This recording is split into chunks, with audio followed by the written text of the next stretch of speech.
எல்லாருக்கும் வணக்கம். 2024ஆம் ஆண்டு நடைபெற்ற Tamil eligibility test question paper வந்து பார்த்துட்ருக்கோம். இதோட ஃபஸ்ட்டு 50 கொஸ்டின் வந்து ஆல்ரெடி வீடியோ போட்டிருக்கோம். அதனுடைய லிங்க் வந்து டிஸ்கிரிப்ஷனில் இருக்குது. பார்க்காதவங்க வந்து அதை பார்த்துக்கிடுங்க. அதுக்கப்புறம் ரிமைனிங் இருக்கக்கூடிய 51 கொஸ்டின்லேருந்து 100 கொஸ்டின் வரைக்கும் இந்த வீடியோவில் நம்ம பார்க்க போகிறோம். 51 கொஸ்டின், சரியான இணைப்பு சொல் எங்கும் சூழ்ந்துள்ள அறியாமை இருள் நீங்கட்டும் டேஸ் தமிழ்மொழி மேன்மையுற்று உலகம் முழுவதும் சிறப்படைய. சரியான இணைப்பு சொல் கண்டறிக அப்படின்னு கேட்டிருக்காங்க. இல்லை என்ன வரும் அப்படின்னா, எனவே அப்படிங்கிறது வருமா? எங்கும் சூழ்ந்துள்ள அறியாமை இருள் நீங்கட்டும், எனவே தமிழ்மொழி மேன்மையுற்று உலகம் முழுவதும் சிறப்படைய. இது கண்டிப்பாக வராது. அதுபோல் தமிழ்மொழி, அதுபோல் இதில் வேறு ஏதாவது மொழியை பற்றி நம்ம பேசியிருந்தாங்கன்னா அதுபோலங்கிறது வந்தது வந்துன்னா நமக்கு வந்து அது சரியாக இருக்கும். ஆனால் அது இல்லை. ஆகையால்ங்கிறதும் வராது. அதனால் தமிழ்மொழி மேன்மையுற்று உலகம் முழுவதும் சிறப்படைய அப்படிங்கிறது தான் கரெக்டானதாக இருக்கும். ஸோ ஆன்சர் வந்து அதனால். 52வது கொஸ்டின், குறில் நெடில் மாற்றம் பொருள் வேறுபாடு அறிக அப்படின்னு கொடுத்துருக்காங்க. பொலி மற்றும் போலி அப்படின்னு கொடுத்துருக்காங்க. போலிங்கிறது என்ன வரும் நமக்கு? சாயல், அதாவது இது மாதிரி உள்ள ஒரு பொருள் அப்படின்னு அர்த்தம். ஸோ அது மட்டும் நமக்கு தெரிஞ்சிருந்தாலே போதும், இதுக்கு ஆன்சர் பண்ணிடலாம். சாயல் அப்படிங்கிறது. பொலிங்கிறது அழகு அப்படின்னு சொல்கிறது. பொலிவான. 53ஆவது கொஸ்டின், குறில் நெடில் மாற்றம் பொருள் வேறுபாடு அறிகன்னு கொடுத்துருக்காங்க. பெரு மற்றும் பேரு. பெரு அப்படிங்கிறது என்னதுன்னா பெரிய அப்படிங்கக்கூடியதில் வரும் மீனிங். பேரு அப்படிங்கிறது பெயர். பேரும் புகழும் அப்படி சொல்லுமா? பேரும் புகழும். பேரும் அப்படிங்கிறது வந்து பெயரை குறிக்கக்கூடியது. சொற்களின் கூட்டப்பெயர்களை கண்டுபிடித்து எழுதுக அப்படின்னு கொடுத்துருக்காங்க. பழங்கள் வந்து மொத்தமாக இருக்கக்கூடிய கூட்டுப்பேர் என்ன அப்படின்னா பழக்குலை அப்படின்னு சொல்லுவாங்க. அடுத்து 55ஆவது கொஸ்டின், சொல்லின் கூட்டுப்பேரை கண்டுபிடித்து எழுதுக.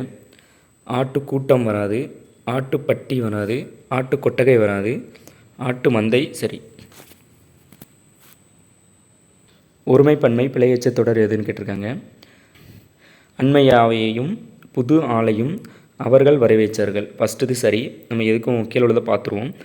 அண்மையாங்கிற ஒரு பர்சன், புது ஆளையும் அவர்கள் வரவேற்றான் வராது. அண்மையாவையும் புது ஆளையும் அவர்கள் வரவேற்றனங்கிறது வந்து உயரச்ச பொருளை குறிக்கிற மாதிரி வந்துடும். அண்மையாவையும் புது ஆளையும் அவர்கள் வரவேற்கின்றன அப்படிங்கிறதும் வராது. ஸோ ஃபஸ்ட்டு இது தான் கரெக்டு. எனது அண்மையாவையும் புது ஆளையும் அவர்கள் வரவேற்றார்கள். 57ஆவது கொஸ்டின், ஒருமை பன்மை பிழையச்ச தொடர் எது அப்படின்னு கேட்டிருக்காங்க. தொல்காப்பியர் உலகம் என்பது ஐம்பெரும் பூதங்களால் ஆனது என்றான்ங்கிறது வந்து அவங்களுடைய மரியாதையை வந்து அவமரியாதை பண்ணுற மாதிரி இருக்கும். அடுத்து தொல்காப்பியர் உலகம் என்பது ஐம்பூதங்களால் ஆனது என்கிறார் அப்படிங்கிறது சரி. தொல்காப்பியர் உலகம் என்பது ஐம்பூதங்களால் ஆனது என்பார் அப்படிங்கிறது வராது. தொல்காப்பியர் உலகம் என்பது ஐம்பெரும் பூதங்களால் ஆனது என்கிறது அப்படிங்கிறதும் வராது. ஸோ அப்போ ஃபஸ்ட்டு கரெக்டானது என்னது? தொல்காப்பியர் உலகம் என்பது ஐம்பெரும் பூதங்களால் ஆனது என்கிறாருங்கிறது தான் சரியாக வரும். 58ஆவது கொஸ்டின், ஒருமை பன்மை பிழையற்ற தொடர் எதுன்னு கேட்டிருக்காங்க. கலிங்க வீரர் ஒருவரை ஒருவர் முந்திக் கொண்டு ஓடினார்கள். இதில் நல்லா யோசிச்சுங்க. கலிங்க வீரன் மட்டும் தான் கொடுத்துருக்காங்க. ஸோ கலிங்க வீரர்னு கொடுத்துட்டு ஒருவரை ஒருவர்னு கொடுத்து ஓடினார்கள் அப்படின்னு கொடுத்துருக்காங்க. கலிங்க வீரருங்கிறது ஒரு பர்சனை தான் குறிக்கும். அடுத்து பாருங்கள். கலிங்க வீரர்கள் ஒருவரை முந்திக் கொண்டு ஓடினர். கலிங்க வீரர் ஒருவரை ஒருவர் முந்திக் கொண்டு ஓடினான்ங்கிறது வராது. கலிங்க வீரர்கள் ஒருவரை ஒருவர் முந்திக் கொண்டு ஓடியது அப்படிங்கிறதும் வராது. அப்போ சரியானது எது அப்படின்னா கலிங்க வீரர்கள் ஒருவரை ஒருவர் முந்திக் கொண்டு ஓடினர். அடுத்து 59ஆவது கொஸ்டின், சொல் பொருள் பொறுத்துக. வித்து அப்படின்னா விதை, களை அப்படின்னா வேண்டாத செடி, ஈன அப்படின்னா பெறன்னு அர்த்தம், நிலம்னா நிலம். So 2, 4, 1, 3 answer. 60ஆவது கொஸ்டின், ஓர் சரியாக அமைந்த தொடரை தேர்ந்தெடுக்க அப்படின்னு கொடுத்துருக்காங்க. இந்த ஓர் அப்படிங்கிறதுல வந்து என்ன அப்படின்னா நமக்கு வந்து ஓர் அப்படிங்கிறது வந்துச்சு அப்படின்னா அதுக்கு அடுத்து வரக்கூடிய லெட்டர் வந்து உயிரெழுத்துக்களில் எந்த எழுத்துக்கள் இருந்தாலும் அது சரியாக இருக்கும். இப்போ ஓர் அரச மரம், ஓர் ஊரில் அப்படிங்கிறது சரியாக வரும். அந்த அப்படின்னு வந்துச்சுன்னா இதில் வந்து உயிரெழுத்துக்கள் வரக்கூடாது. உயிரெழுத்துக்கள் வரக்கூடாது. ஸோ இப்போ இதில் என்ன கொடுத்துருக்காங்க, ஓர் காட்டின் வளத்தை குறிக்கும் குறியீடு புலியாகும் கொடுத்துருக்காங்க. ஓர்னு வரக்கூடாது. அதேமாதிரி அடுத்து பாருங்கள், ஓர் அப்படின்னு வந்தாலே வரக்கூடிய அடுத்த சொல்லுடைய முதல் லெட்டர் வந்து என்ன இருக்கும் அப்படின்னா உயிரெழுத்துக்கள் தான் இருக்கணும். அதேமாதிரி ஒரு காட்டின் வளத்தால் குறிக்கும் குறியீடு புலியாகும். ஒரு காட்டின் வளத்தை அதான் மெயின். அப்போ ஆன்சர் வந்து பி, ஒரு காட்டின் வளத்தை குறிக்கும் குறியீடு புலியாகும். அடுத்து 61, பிழைத்திருத்துதல். கீழ்காணும் தொடர்களில் ஓர் சரியாக அமைந்த தொடர் எது அப்படின்னு கேட்டிருக்காங்க. இங்கே பாருங்கள், ஓர் இரவும் ஒரு பகலும் சொன்னீங்களா. ஓர் அப்படின்னு வந்துச்சு அப்படின்னா அதுக்கு அடுத்து வரக்கூடிய லெட்டர் வந்து என்ன வரணும், அதுக்கு அடுத்து வரக்கூடிய சொல்லுடைய முதல் எழுத்து வந்து உயிரெழுத்துக்களில் 12 எழுத்துக்கள் வந்து எதுனாலுமே வரலாம். உயிரெழுத்துக்களில் 12 எழுத்துக்கள் எதுனாலும் வரலாம். அப்படி வந்துச்சுன்னா சரியாக இருக்கும். ஸோ அப்போ இதில் எது சரி அப்படின்னா ஓர் இரவும் ஒரு பகலும் சேர்ந்தது தான் ஒரு நாள். பொருத்தமான பொருளை தெரிவு செய்தல். யாண்டு என்ற சொல்லின் பொருள் யாது? யாண்டு என்பது எங்கு அப்படின்னுக்கிறோம். இது எதில் வரும் அப்படின்னா புறநானூறுடைய ஒரு பாடல் வரும். என் மகன் யாண்டு உள்ளான் அப்படின்னு கேட்டிருப்பாங்க. அந்த காவற்பண்டு எழுதிய அந்த பாடலில் இருந்து வரும். பொருத்தமான பொருளை தெரிவு செய்தல். உரு என்ற சொல்லின் பொருள். உரு என்றால் அழகு என்று அர்த்தம். உரு அப்படின்னா என்னது, அழகு. அடுத்து பொருத்தமான பொருளை தெரிவு செய்தல். கிளை என்ற பொருளை கொண்ட சொல் எது அப்படின்னு கேட்டிருக்காங்க. கிளைங்கிறது என்னது, கொம்பு. தவறான இணையை தேர்ந்தெடுக்க அப்படின்னு கொடுத்துருக்காங்க. செவ்விலக்கியம் அப்படின்னா என்ன, கிளாசிக்கல் லிட்ரேச்சர் கரெக்டு தான். காப்பிய இலக்கியம்னா எபிக் லிட்ரேச்சர் கரெக்டு தான். பக்தி இலக்கியம்னா டிவோஷனல் லிட்ரேச்சர் கரெக்டு தான். நவீன இலக்கியம்ங்கிறது ஃபோல்க் லிட்ரேச்சர் வராது. குறில் நெடில் மாற்றம், பொருள் வேறுபாடு அறிக்கைன்னு கொடுத்துருக்காங்க. வெள்ளம் அப்படிங்கிறது என்னது, நீர், தண்ணீர், ஓடும் நீர் அப்படிங்கிறது நமக்கு தெரியும். ஸோ வெள்ளம் அப்படிங்கிறது இனிப்பு. அடுத்து ஒரு பொருள் தரும் இரு சொற்களை தேர்ந்தெடுக்க. மாலை அப்படிங்கிறது என்னது, பூமாலையும் குறிக்கும் மாலை பொழுதையும் குறிக்கும். மாலைங்கிறது அடைப்புக்குள் உள்ள சொல்லை தகுந்த இடத்தில் சேர்க்குன்னு கொடுத்துருக்காங்க. வாடைக்காற்று, வடக்கிலிருந்து வீசும் காற்று வாடைக்காற்று. தெற்கிலிருந்து வீசும் காற்று தென்றல்.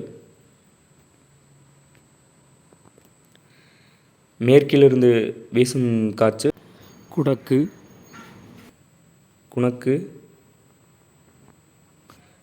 கிழக்கிலிருந்து வீசும் காற்று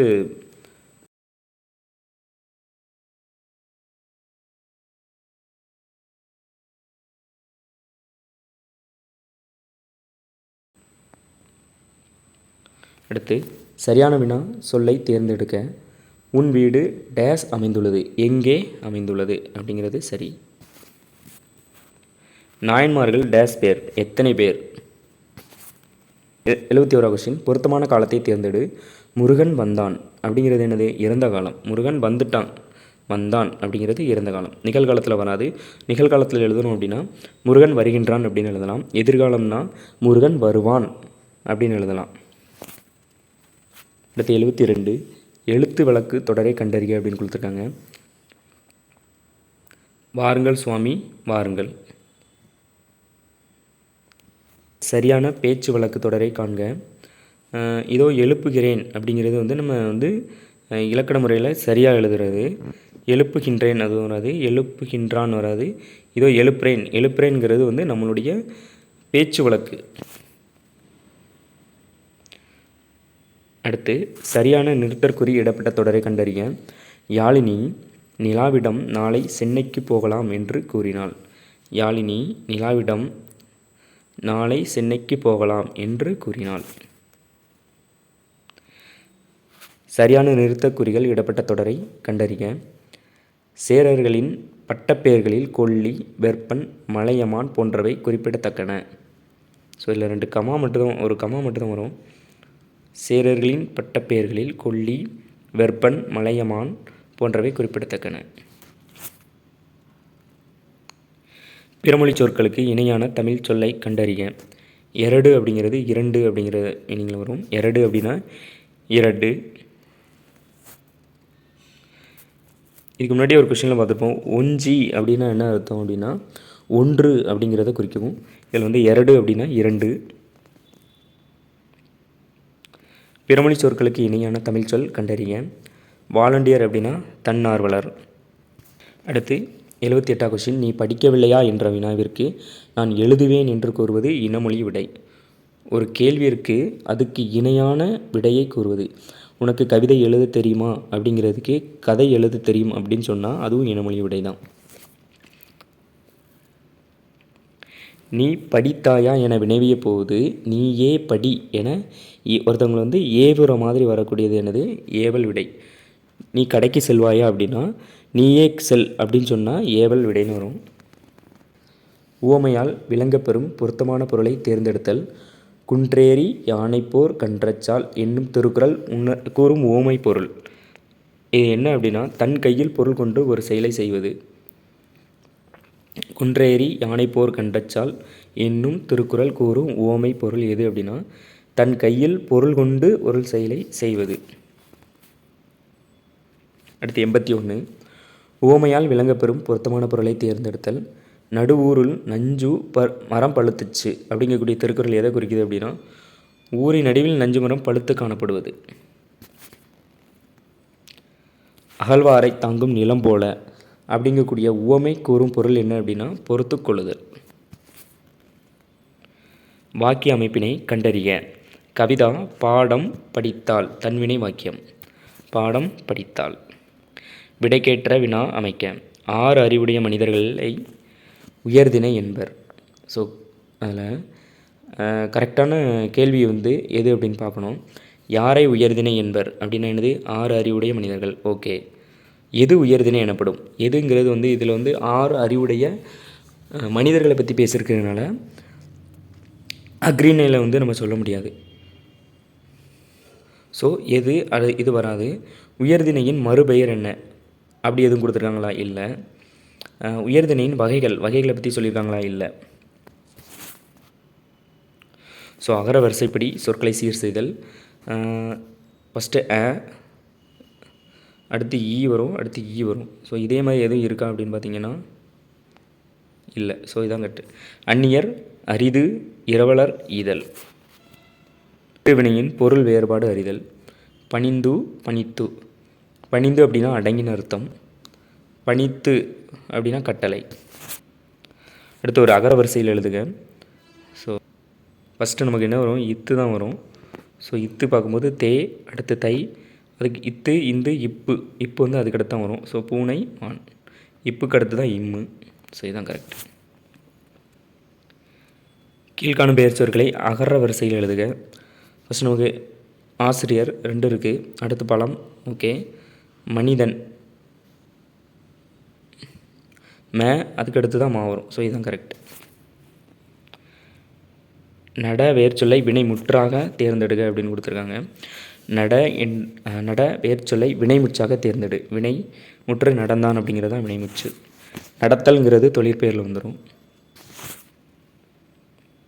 வேர்ச்சொல்லின் வினையாளனையும் பெயர் காண்க. பொறு அப்படின்னா பொறுத்தார்.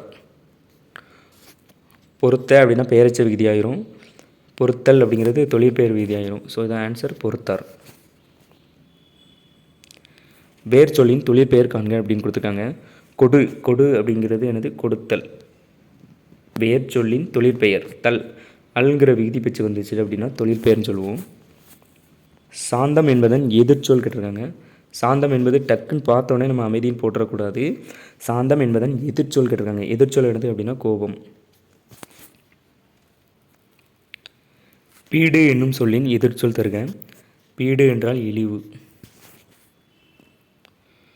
மூச்சு அடக்கி என்னும் சொல்லை பிரித்து எழுத கிடைப்பது மூச்சு கூட்டல் அடக்கி. செம்பயிர், செம்மை கூட்டல் பயிர். பிரித்தெழுதுகங்கிற சொல்லையே பிரித்தெழுத சொல்லியிருக்காங்க. பிரித்து கூட்டல் எழுதுக.